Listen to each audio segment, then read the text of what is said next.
Porque a gente vai começar já falando do Flamengo e Vasco, que está entre os candidatos, então. Sim. Afinal de contas, é o clássico dos milhões, é um clássico que movimenta duas das maiores torcidas do país, certo? Empate em 1-1zinho. É surpreendente? Tinha aquele retrospecto todo de nos últimos 30 jogos só 2 vitórias do Vasco. E a gente está vendo aí como mais uma vez o Flamengo sai na frente logo no início da partida, mas acaba, não sei se perdendo o fôlego, mas pelo menos acaba sofrendo ali o empate. Então a gente está vendo o Flamengo logo no comecinho abrindo o placarzinho. Com o Carrascal, né? Substituto do Arrascaeta, uma boa jogada pelo lado direito com o Emerson Royal, né?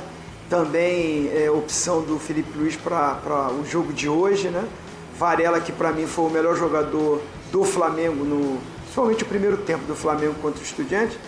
Hoje começou com o Emerson Royal, que fez um bom jogo pelo lado direito. Não é surpreendente. O Flamengo é superior, mesmo com o time mesclado, né?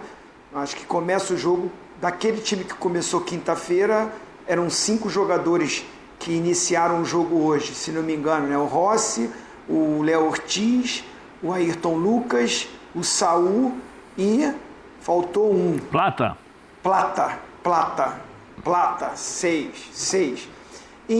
Mas o elenco do Flamengo é para isso, né? É para ele rodar esse elenco, e o Flamengo superior começou melhor, propondo o jogo, como sempre faz o Flamengo. O Vasco, dentro da sua característica, sabendo que é inferior, tinha que baixar as linhas, marcar muito, como tentou fazer. O Flamengo abre o placar, metade do primeiro tempo em diante, o Vasco equilibra o jogo. Aí o Vasco sai para o jogo até perdendo de 1-0, começa a ter as suas chances. Não é que o Flamengo perdeu o fôlego, eu acho que o Vasco melhora no jogo, com a sua equipe titular em campo, né? Só não estava o Piton, lateral esquerdo, né? O Puma Rodrigues estava improvisado, mas muito com o atleta que faz o gol do Vasco, que é o Ryan, que para mim é aquele jogador ofensivamente que produz, que tem velocidade, que tem 1 contra 1, é a juventude, não vive o melhor momento o Verratti, então acho que o Ryan é aquela peça ofensiva que funciona, né? Ele melhora no jogo, aí o Felipe Coutinho entra no jogo, o Vasco equilibra. Mas o segundo tempo foi novamente o Flamengo em cima, o Flamengo com posse de bola, o Flamengo criando muitas chances, o Flamengo tendo muitas chances de gol. O Vasco ia numa transição ofensiva, num contra-ataque, tentando surpreender. Mas o resultado de 1-1 é o clássico, é a rivalidade, como o Bubu me perguntou, é Flamengo e Vasco. Mesmo achando que o Flamengo foi superior. Se tivesse ter um vencedor no jogo de hoje, acho que o Flamengo criou mais, teve mais possibilidades. E ainda mais quando o Felipe Luiz olhou para o banco e aí trouxe a tropa toda, aí o Flamengo ainda melhora mais no jogo, ainda cria mais jogadas, tem mais chances. A gente está vendo várias chances perdidas. Teve 2 bolas na trave durante o jogo, né, do Flamengo. Mas é um resultado que foi um péssimo resultado. Acho que é um clássico, esse resultado ele é normal de acontecer.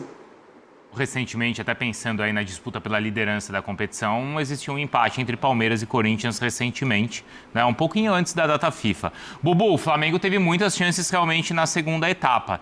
Ele deixa de vencer, deixa de conquistar 2 pontos, é isso? Vou dar boa noite agora para você. Ou não, Bruno, ou você tá com essa de que um empatezinho no clássico tá tudo bem. Boa noite. Não, boa noite, fã de esportezinho. Eu acho que são 2 pontos perdidos. Então? E para a matemática do campeonato, significa que o Palmeiras é o líder do campeonato agora por pontos perdidos. Com esse ponto que o Flamengo conquistou, e os 2 que ele deixou de ganhar, o Palmeiras tem agora 2 pontos a menos que o Flamengo e tem 1 jogo a menos. E, convenhamos, é um jogo contra o Juventude no Allianz Parque. A tendência é que esse jogo atrasado, tem um jogo contra o Santos também que está devendo. Porque o Flamengo tem 1 jogo a menos em relação às outras equipes, ou ao Cruzeiro, certo? E o Palmeiras 2. Mas é muito difícil imaginar que o Palmeiras não vai ganhar o jogo contra o Juventude em casa. Então, neste momento, o Palmeiras seria o líder por pontos perdidos. Antigamente se fazia muito esse tipo de conta quando tinha pontos corridos do campeonatos estaduais, né? Então, para mim, o Flamengo deixa de ganhar 2 pontos. E eu acho que o jogo do meio de semana da Libertadores contra o Estudiantes teve um impacto grande no jogo de hoje.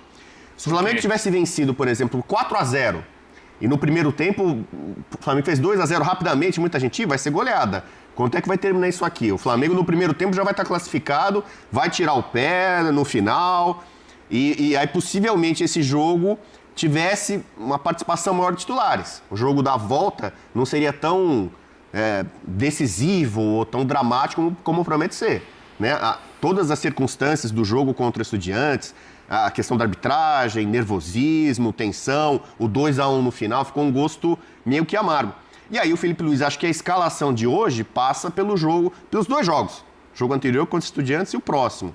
E aí você vai sem Arrascaeta, sem Pedro, sem Léo Pereira, sem Varela.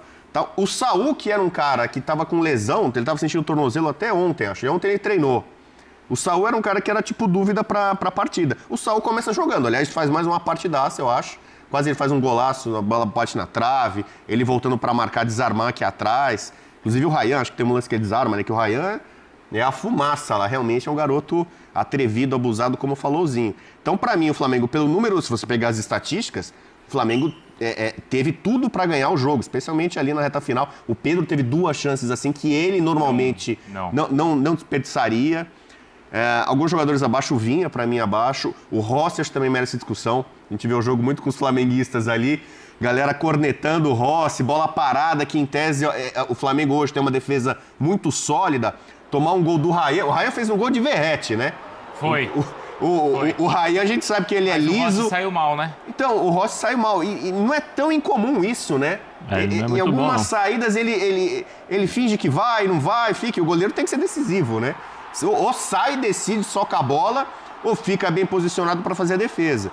Então, para mim, o Vasco, que com o Fernando Diniz aí estava complicado no começo do jogo, conseguiu equilibrar a partida e soube sofrer, sobretudo no final, quando o Flamengo estava com quase força máxima. Mas vocês entendem que não foi a melhor escalação que o Felipe colocou em campo? Deveria ter colocado essa tropa toda desde o começo, Zé? Não, eu acho que não. Acho que o elenco do Flamengo dá essa possibilidade ao Felipe, né? Porque se você observar aí a equipe do Flamengo, você vê o Alan joga. O Alan, vira e mexe, estava jogando.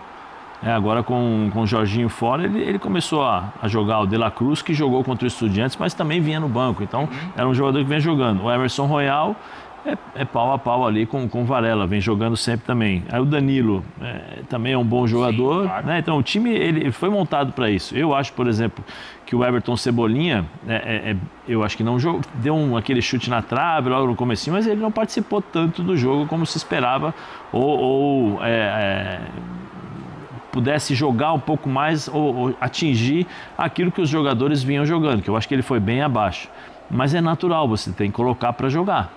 Você tem essa possibilidade. O Flamengo montou uma equipe que você tem 2 jogadores de uma mesma posição com a mesma qualidade, talvez com um pouquinho de mudanças nas características, mas você tem que colocar. E acho que o Felipe fez bem. Depois do segundo tempo era natural também colocar os jogadores mais cascudos, né? Os considerados não vou dizer os titulares, porque ele está sempre trocando, mas os caras que vêm jogando com mais frequência, né? Entre o Samuel Lino, entre o Pedro, a Arrascaeta, aí se torna um ataque contra a defesa, né? E o Vasco esperando praticamente especulando só um contra-ataque ali com o Ryan ali na frente, com o Andrés Gomes, né? Que entrou no segundo tempo. Mas assim, para o Vasco foi uma vitória. Né, especialmente por aquilo que apresentou o Flamengo no segundo tempo e as chances perdidas. E para o Flamengo eu concordo com o Bubu, né? Porque você analisando o que o Palmeiras vem jogando e a qualidade do jogo que o Palmeiras apresenta, é um Palmeiras com muita ênfase ali para brigar por título também com o Flamengo. O Vasco